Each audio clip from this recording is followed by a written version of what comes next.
Eh bien, Christian Jamin, nous allons retrouver la voix suave de Ambre. Bonjour Ambre.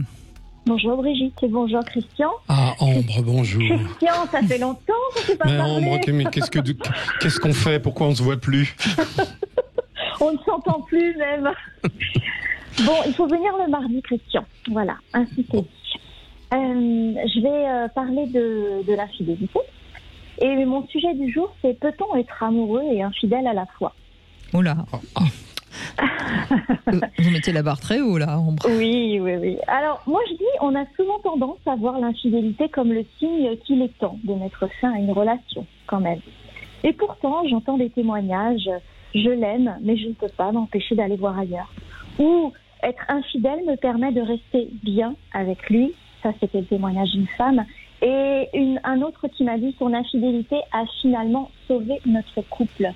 Est-ce que vous connaissez Esther Perel? C'est oui, une bien sûr. Psychothérapeute formidable. belge, oui, elle est formidable. que j'adore, qui a écrit un livre il y a quelque temps qui s'appelle « Je t'aime, je te trompe ». Et elle a défrayé la chronique avec ce livre. Elle en parle très très bien de cela. Donc pour elle, on peut aimer et tromper son partenaire. Elle considère que l'aspect fermé du mariage, donc la monogamie, ça peut pousser certaines personnes tout à fait heureux en couple et amoureux à tromper leur partenaire. Alors maintenant, je vais dire un mot qu'on n'entend plus trop bien. Je vais parler d'adultère. Alors adultère, ça pourrait être comparé à l'infidélité aujourd'hui. Ce mot, l'adultère, on l'entend plus. J'ai regardé un petit peu la définition dans le dictionnaire et j'ai pris peur parce qu'on a vraiment l'impression qu'on fait quelque chose de très très grave, qu'on va être mis en prison et même tué parfois. Donc l'adultère, c'est la violation du serment de fidélité conjugale. Cela dit, il y a des pays où on lapide les femmes adultères. Exactement. Rappelons-le, c'est quand même... Exactement. Heureusement plus en France, mais... Ouais, c'est exactement ça. Et d'ailleurs, je me suis renseignée, dans certains pays, effectivement, c'est puni et très, très, très, très, très réprimandé. Et ça peut aller, effectivement, jusqu'à la mort. Alors, aujourd'hui, on ne parle plus d'adultère, mais on parle d'infidélité. Et c'est plutôt rentré dans les mœurs actuelles, comme vous le dites, Brigitte, dans notre pays, dans différents pays européens et ailleurs. Et c'est une chose qui était quand même punie par la loi jusqu'en 1974. C'est pas si loin. Et à cette époque, souvenez-vous... Alors, puni par la loi, non, mais cause de divorce, je crois. Oui. C'était pas puni par la loi jusqu'en 74.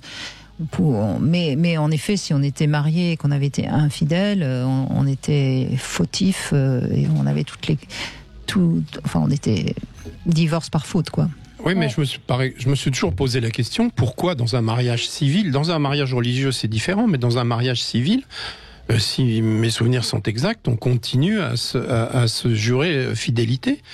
En quoi ça regarde la loi, ça? En quoi le maire a le droit de vous faire jurer quelque chose? J'ai du mal à comprendre.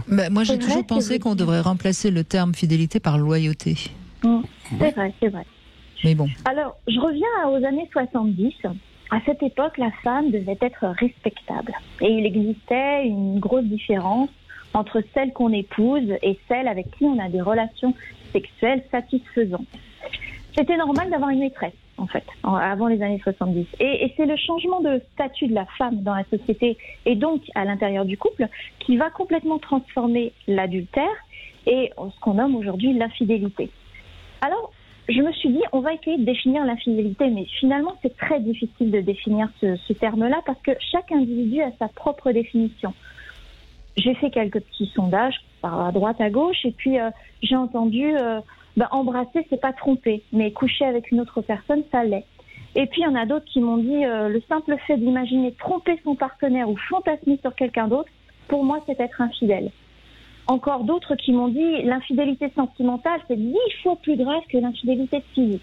En d'autres termes, tomber amoureux de quelqu'un, c'est être infidèle. Par contre, si on couche pas avec, ça va, on n'est pas infidèle. En fait, il n'y a pas de schéma précis concernant l'infidélité, ça dépend des individus, de leurs valeurs, des promesses qu'ils se sont faites. Et puis, on peut faire une différence aussi notoire entre l'infidélité chronique, celui ou celle qui va tout le temps fonctionner comme cela, et puis une infidélité inopinée, genre ce qu'on appelle un coup d'un soir, en fait, qui peut arriver peut-être à n'importe qui, je m'avance un peu, mais bon. Et je vais vous citer Freud. J'aime bien Freud, pour certaines choses. L'être humain recherche la satisfaction de ses pulsions au niveau de la libido. Pour lui, c'est ça. Et alors, je pose la question aux auditeurs, à vous, Brigitte, à Christian. Est-ce que c'est possible, justement, d'avoir la satisfaction de ses pulsions au niveau de la libido avec la même personne toute une vie?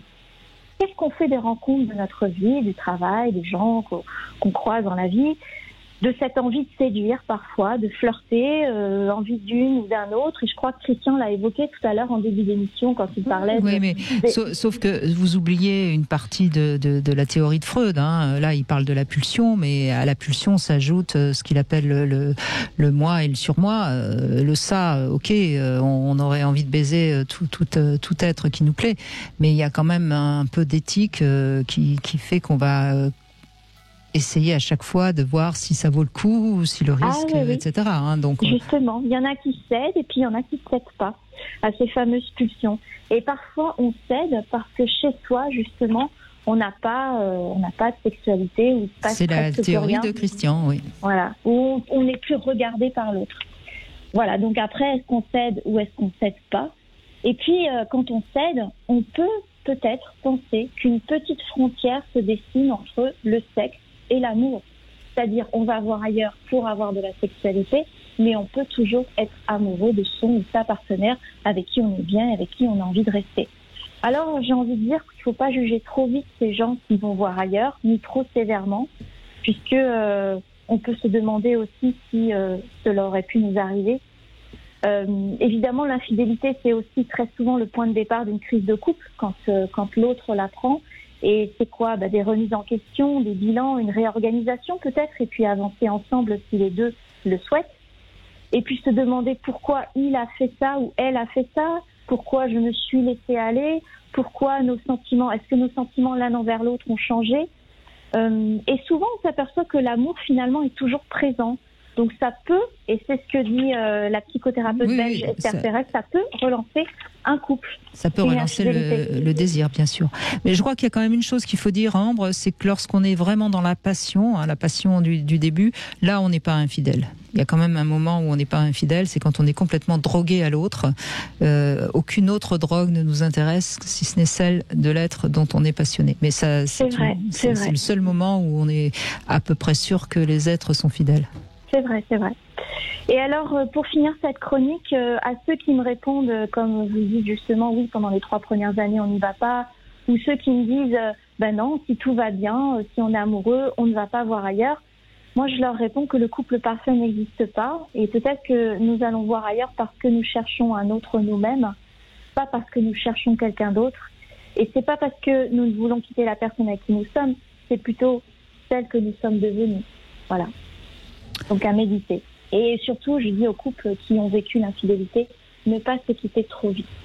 Voilà. Voilà, alors ça c'est exact, mais il manque une question, si je puis dire, c'est qu'est-ce que j'ai fait pour qu'elle ne me désire plus, ou qu'est-ce qu'elle a fait pour que je ne la désire plus. Et en fait, je pense que c'est un des fondements de la discussion du jour, c'est-à-dire que en fait, se faire désirer, c'est un combat quotidien. Et souvent, l'adultère vient de l'abandon de ce combat quotidien, c'est-à-dire que on a tous les armes pour continuer à être aimé, et si on ne les utilise pas, on est souvent responsable. Oui. Voilà. Et puis, oui, allez, puisqu'il faut rire de tout, vous avez oublié de citer Clinton quand même. Parce que, est-ce que la fellation, c'est être trompé quand même? Donc... Oui, c'est vrai, c'est vrai. On me l'a tellement dit. Est-ce que tu sais, c'est trompé? Oui, voilà. Bon, effectivement. Je ne sais pas. Je ne saurais répondre à cette question. Ça dépend si on a avalé ou pas. Voilà, c'est ça. Merci Ambre, en tout cas. Merci beaucoup. Merci.